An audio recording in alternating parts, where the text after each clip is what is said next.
नमस्कार. Home food मराठीमध्ये आपले स्वागत आहे. आज आपण साधी सोपी छान मुंगाची खिचडी, मस्त मऊसूत अशी आपण मुंगाची खिचडी तयार करणार आहोत.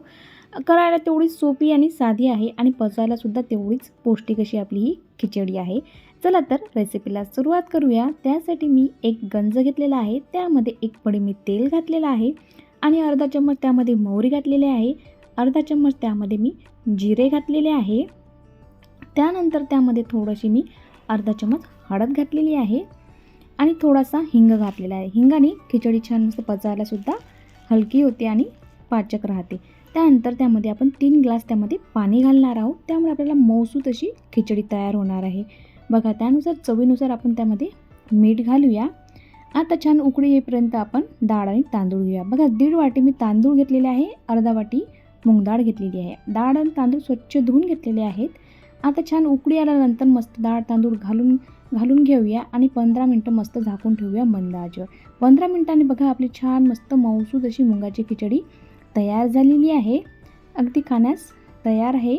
आता आपण त्यासाठी एक तडका करूया. बघा, तडका पॅनमध्ये मी 1 पडी तेल घातलेलं आहे. त्यामध्ये अर्धा वाटी मी शेंगदाणे घातलेले आहे. शेंगदाणे छान मस्त क्रिस्पी होईपर्यंत आपण मस्त परतून घेऊया. त्यानंतर 5 ते 7 मी लसूण पाकळ्या घेतलेल्या आहे, कट करून त्या घालूया.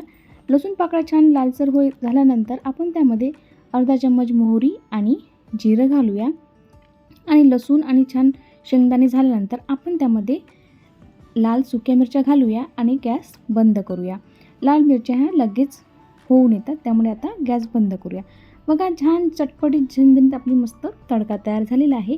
आता आपण खिचडी घेऊया. बघा, खिचडी मस्त मऊसूत अशी आपली खिचडी झालेली आहे.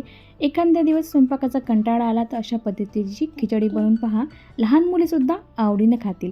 बघा, त्यावरती तडका घालूया. बघा, किती छान मस्त शेंगदाणे वगैरे घातलेले आहे. मस्त पौष्टिक अशी आपली ही खिचडी तयार झालेली आहे.